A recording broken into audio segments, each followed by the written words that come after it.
Donc maintenant qu'on a décrit une diaclase dans le détail, voyons les grands types, les grandes familles de diaclases, comment on peut les classifier, les organiser. Alors, tout d'abord, on va regarder ce qui se passe dans les sédiments. Dans les sédiments, on a différents types de diaclases.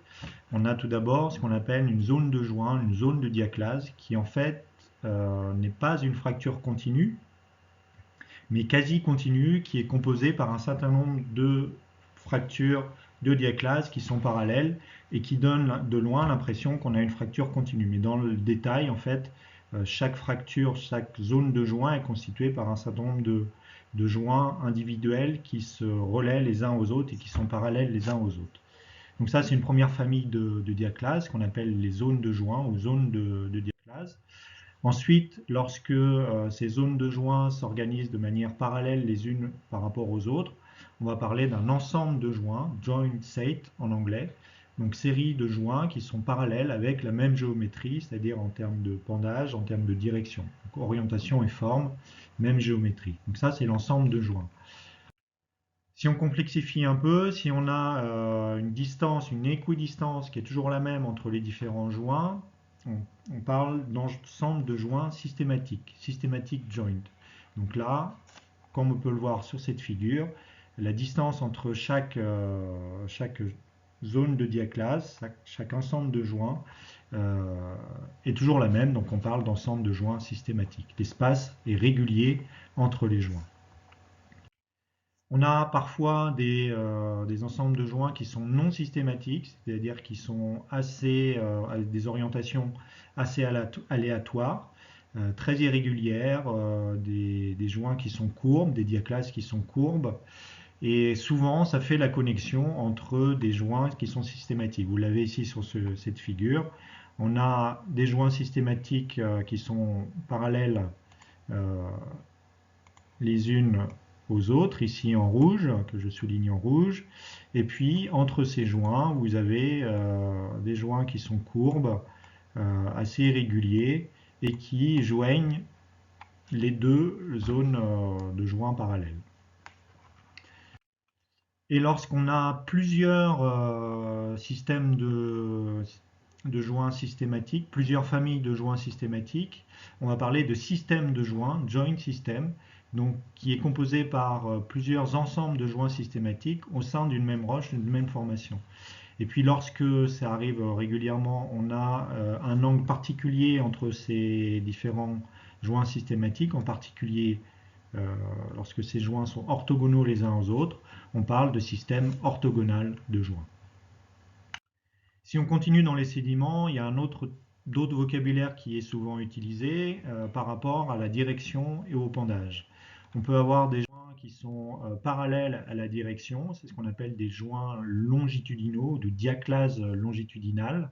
En anglais, strike, c'est pour la direction, donc strike joint. Ça, c'est la première famille. On a des joints qui sont perpendiculaires à la direction et donc parallèles à la ligne de plus grande pente. Donc là, on parle de joints de pendage. La pente en anglais, c'est deep, donc on parle de deep joint en anglais. On a également des joints qui sont parallèles aux couches, donc c'est ce qu'on appelle des joints de litage ou bedding pour litage en anglais, bedding joint.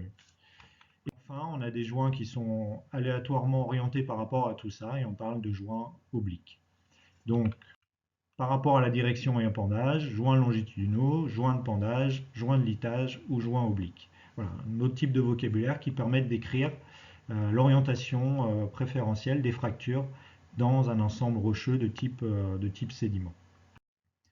On a également des diaclases, des joints dans les roches magmatiques, en particulier au niveau des granites, lorsque ces granites sont à l'affleurement. On a très souvent des fractures d'extension qui sont subparallèles à la topographie qui est contrôlée par la forme du pluton, du granit. Et donc, ça forme ce genre de photo que vous avez ici à gauche. On a l'impression d'avoir un oignon et des pelures d'oignon qui se débitent les unes après les autres. Donc ça, c'est typiquement associé à la mise en place de Pluton vers la surface.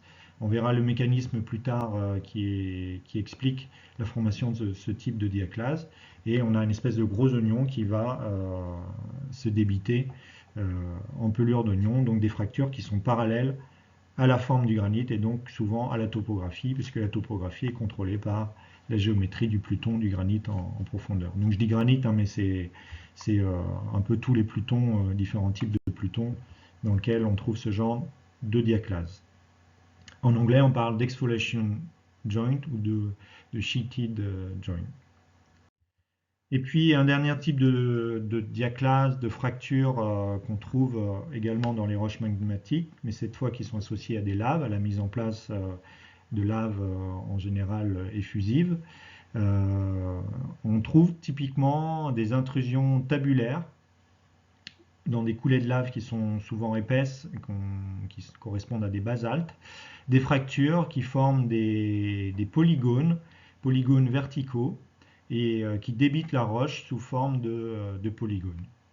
On les appelle, vous le savez probablement, les orgues basaltiques. Donc les orgues basaltiques, en fait, c'est lié à la mise en place d'une lave, mais c'est également des structures de type diaclase ou joint. Et on verra par la suite comment on explique ce genre de formation. Donc des exemples de diaclase de type orgue basaltique, vous allez en trouver à plein d'endroits. Vous en avez dans le Massif central, vous avez en Irlande la chaussée des géants, qui est un des endroits les plus célèbres pour ce genre d'objets.